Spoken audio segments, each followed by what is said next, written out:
በዚህ ሳምንት ግን እንደ ሀገር ሁላችንን የሚያሳዝነን ጉዳይ አለ። እሱን እናነሳለን። የጋሞ ዞን ላይ የተከሰተው የመሬት መንሸራተት የብዙ ሰዎችን ህይወት የቀጠፈ በርካቶችን ደግሞ ከነ ህይወታቸው እዛው አደጋ ላይ የጣለ ክስተት ነበረ። እጅግ አሳዛኝ ሁኔታ ነው።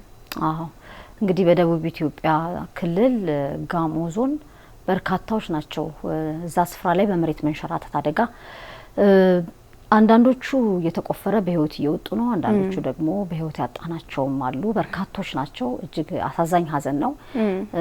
በርካቶች ስፍራው ላይ ተገኝተዋል። ክቡር ጠቅላይ ሚኒስትሩን ጨምሮ በርካታ አፈጉባኤዎች፣ ሚኒስትሮች፣ የክልልም የዞንም ከፌዴራልም የተለያዩ ሰዎች እየሄዱ ሀዘናቸውን እየገለጹ ነው የሚገኙት። በጣም አሳዛኝ ነው እውነቱን ለመናገር። እንደዚህ ሰው ቤቱ በተቀመጠበት በድንገት መሬት ከርታው መቀበር እንዴት ከባድ እንደሆነ እንግዲህ ማየት የምንችለው የምንገነዘበው ነገር ነውና ስፍራው ላይ የሚወጡ መረጃዎችን ስናይ ለአይምሮም የከበዱ ናቸው። በጣም አሳዛኝም ናቸው። ጽናቱን ይስጠን ለሁላችን ማለት ነው የምንፈልገው። ከአንድ ቤት ውስጥ አንድ ቤተሰብ ሙሉ ቤተሰብ የአካባቢው ሰው በአጠቃላይ አንዱ እንዲደርስ እንዳይችል ያለበት ሁኔታ ላይ አንዱን እንዲያድን እንደገና ደግሞ ምን አይነት ቅድመ ጥንቃቄ ማድረግ ይቻላል በዚህ ጉዳይስ የሚለው በራሱ ሌላ የሚያጠያይቅ ነገር ነው። የዚህ አካባቢ ሰው ከእንደዚህ አይነት የተፈጥሮ አደጋ ራሱን እንዴት ነው ሊከላከል የሚችለው? ቀደም ሲል ከዛሬ አመት በፊት እንደዚሁ ተመሳሳይ አደጋ በዚሁ አካባቢ ተከስቶ ነበርና በባለፈው አመት በተመሳሳይ ከቤተሰብ ሙሉ ቤተሰብ ባንድ ላይ ያለቀበት በጣም አሳዛኝ የነበረ ክስተት ነበረ። ድጋሚ ደግሞ መልሶ ወቅቱ እንኳን ሊገመት በማይችል ሁኔታ ላይ ነው። የተፈጥሮ አደጋ ሲሆን ደግሞ ድንገት ነው። ምናልባት በዚህ ጉዳይ ደግሞ የተፈጥሮ የአየር ሁኔታ በተለይ ደግሞ ይሄ ጉዳይ ላይ የሚመራመሩ የተለየ ደግሞ በዚህ ጉዳይ ላይ ሀሳብ መስጠት የሚችሉ አካላቶች የአካባቢው ሰው ምን አይነት ሁኔታን ሲያይ መጠንቀቅ ይችል ይሆናል የሚለው ሀሳብ ቢሰጥ በዚህ አጋጣሚ ምናልባት የደረሰው አደጋ እንዳለ ሆኖ ቀጣይ ደግሞ የት ጋር ሊደርስ ይችላል የሚለው ስለማይታወቅ ወይ አካባቢ መቀየር ከቦታው ዞሬ ማለት ጥንቃቄን እንኳን ማድረግ እንዲቻል ለአካባቢ ማህበረሰብ ምናልባት እንደዚህ አይነት ሀሳቦች ቢኖሩ ብለን እንላለን። እጅግ አሳዛኝ ነው። አካባቢው ላይ ላለ ሰው ሄዶም ላየ እኛም እዚህ ሆነን በሶሻል ሚዲያ ሲንቀሳቀሱ ፎቶዎችን እያየን ነበር፣ ተንቀሳቃሽ ምስሎችን እያየን ነበር።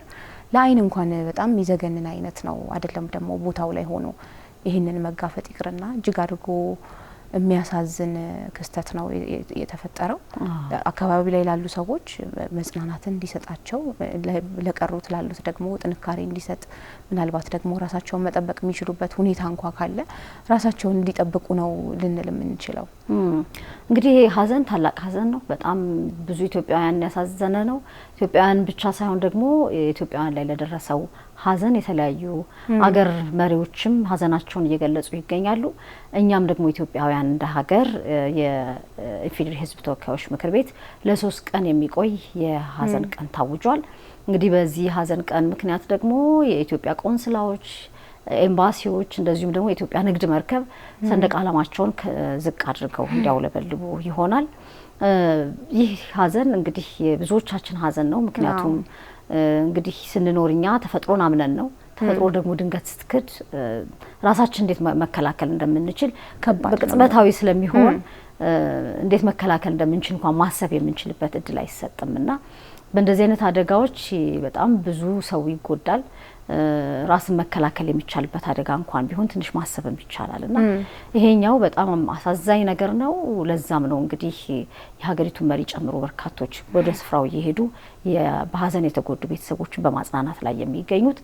እንደ ኤንቢሲ ኢትዮጵያ ደግሞ እንግዲህ ብርታቱን ይስጣችሁ፣ ሀዘኑን ያቅልላችሁ ለማለት እንፈልጋለን። ይሄን ነው ማለት የምንችለው።